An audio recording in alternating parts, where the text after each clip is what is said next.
Hi, I'm Mike. I'm with the Tank Restoration Facility here in Dubois, Wyoming. Our mission here is to preserve, restore, and care for historic military vehicles in support of the National Museum of Military Vehicles. What you're seeing behind me is a 47,000 square foot facility where we do our business.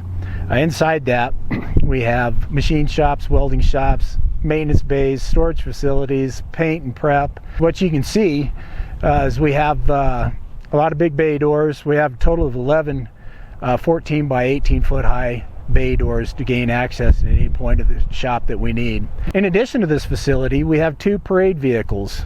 One on site that's 7,800 square foot in size that houses our tracked vehicles and some of our wheeled vehicles. The second one is off site. It's a 20,000 foot facility, and it houses most of the wheeled vehicles since it's off site. There are parade vehicles that we use every 4th of July here in the town of Dubois for the run down Main Street. We additionally have a use for special events, things like that. Now I'd like you to join me inside the shop. So here we are in our 700 square foot dedicated wash bay. It has full lighting on both sides. It has heat overhead. We have a hot seat pressure washer to clean anything from small articles to full-size tanks. And behind me, we have additional space where we can park temporarily vehicles waiting to go into the process and do overflow maintenance on anything we want from the main maintenance bays. From here, let's go over see the machine shop and the welding shop. Hello, welcome to the machine shop here at TRF. My name is Guy. I am the shop supervisor. As you know, we work on a lot of old stuff and we can't always get what we need. So a lot of times we have to just create our own, replicate it, duplicate it, whatever it takes. And the equipment in here helps us to do that. Over here we've got a mill, and then here we've got a lathe, and every piece of equipment has its own toolboxes to house the tooling for them. Over here to my left we have a tubing bender, and we can do several different sizes of pipe with it. On my right we have a Tormach CNC mill that we use to replicate parts. Over here on the right we have a 75-ton press, and then right here beside me we have a 24-inch vertical bandsaw. Over here on the left of me is a belt sander, and this drill press will also tap, which is pretty handy when we have a lot of holes to do. And then we have another smaller lathe over here for doing some of the smaller work. All right, we're now across the hall from the machine shop in the welding and fabrication shop. In here we have a couple of different drill presses, 2 MIG welders and 2 TIG welders. We also have a couple of arc welders. We store those in the warehouse and just bring them out when it's necessary. We've got a couple of fab tables on wheels. That way we can roll them out into the main shop if we need to. And just an assortment of tools on the wall. And we have a ventilation system in here to suck the smoke out, one on each side. Welcome to the maintenance bays. This first bay I'd like to show you is an extension of our welding bays, or our welding shop, where we do overflow welding, overflow maintenance, and temporary storage for vehicles that we're maintaining. As you can see here, sitting in front of us right now is a fast attack vehicle that we're working on, trying to get the carburetor to work right so it runs smoothly. It's part of our parade vehicle lineup that we have every 4th of July. As you can see, my right to your left are a power pack from an M51 armored personnel carrier that we're doing maintenance on, fixing a transmission for it.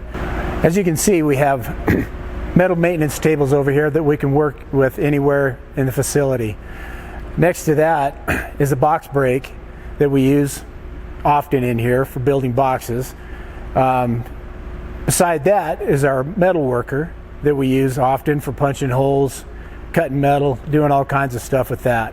And as we move around the facility here on my right, which is your left, we have a 33 by 54 area, which we have 3 of those or 4 of those all together, where we do different types of maintenance. This one is an overflow work area where we have long-term maintenance This particular vehicle is an M51 Sherman EZ-8 that was used in the Israeli Defense Forces from 1950 through 1980s.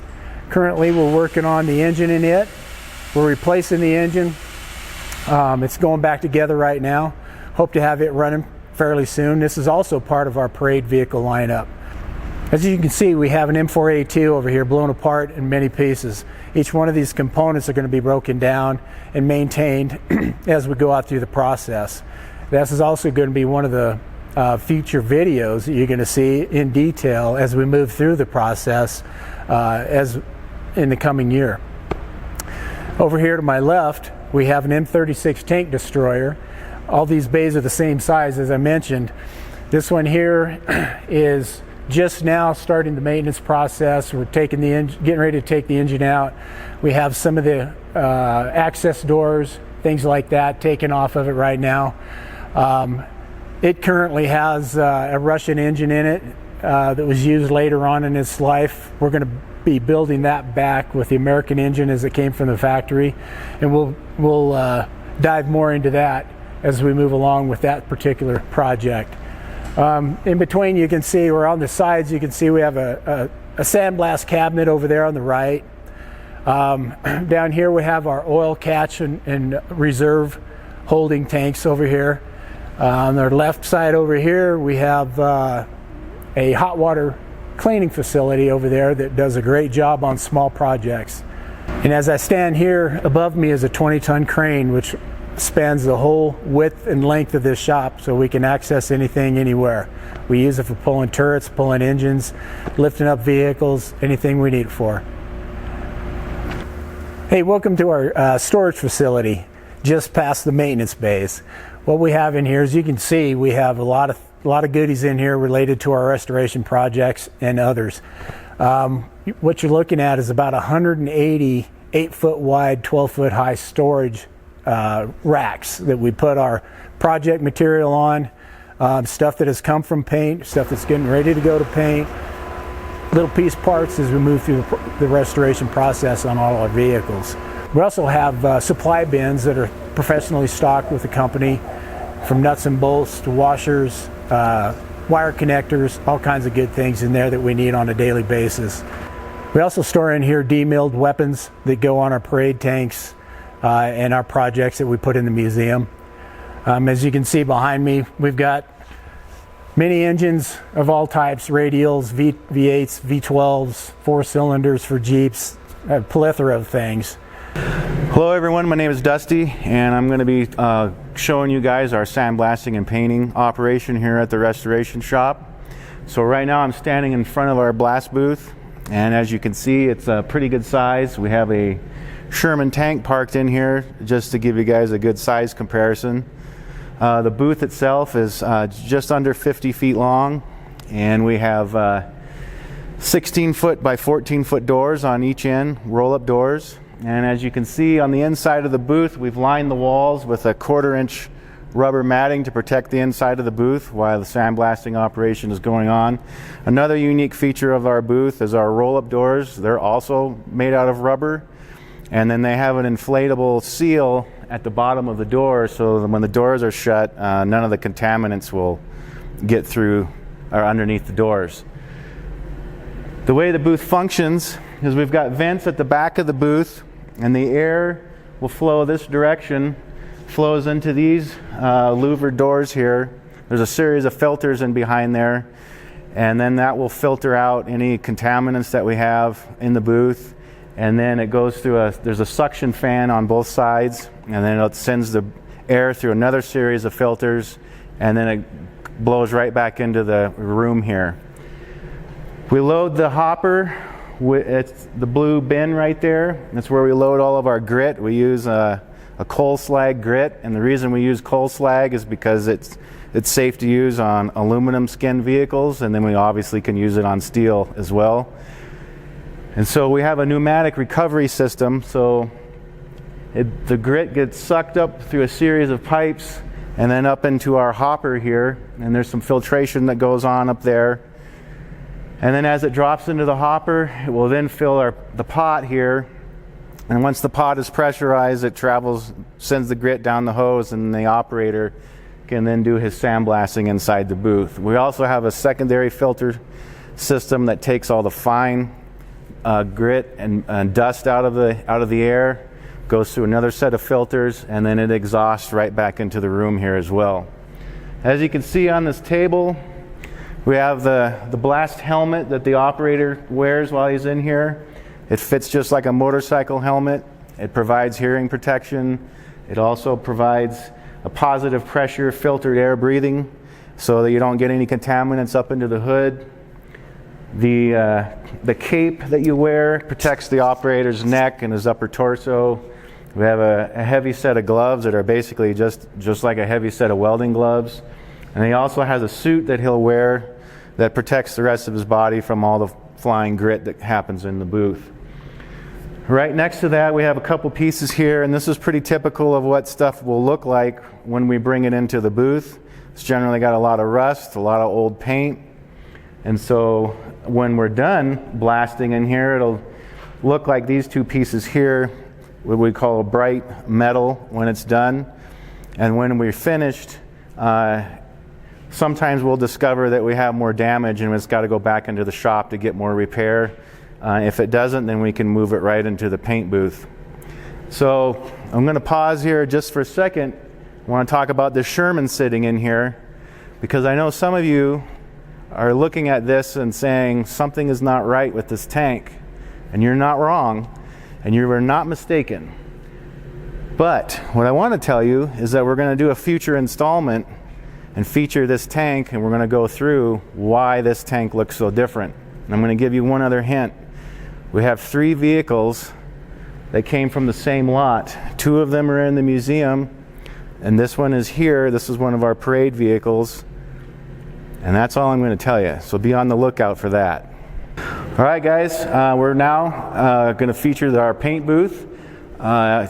Just for the sake of size, it's nearly the same size as our blast booth. It's a little bit bigger. It's about 60 feet long.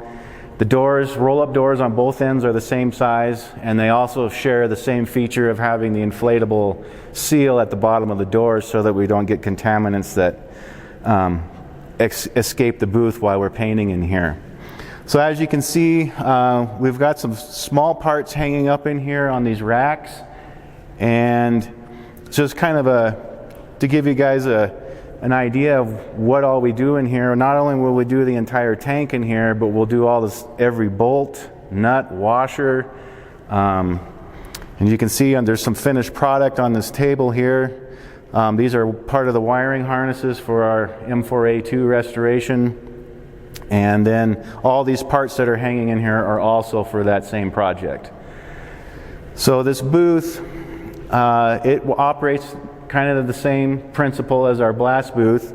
Up on the roof of the booth, we have intake that brings air from the outside, runs through a series of filters, and then it enters our burn box. The burn box will then heat the air so that we can spray in here at 70 degrees, and then I can also cure paint in here at 140. So it doesn't matter if it's below 0 outside, I can still cure the paint in here at 140. It operates at something like 3.5 million BTUs, and it's moving about 32,000 cubic feet of air in here. So it's pretty skookum. So as the air comes down through the fire box, enters through those filters on that end, and those have a sticky film on them so that they capture dust and particles so that we don't end up with any contaminants in our paint job. And as the air travels this way, it carries the overspray through these filters here. There's a suction fan up here, and it sucks the air out and back out into the atmosphere. We paint primarily with HVLP guns, and that stands for high volume, low pressure.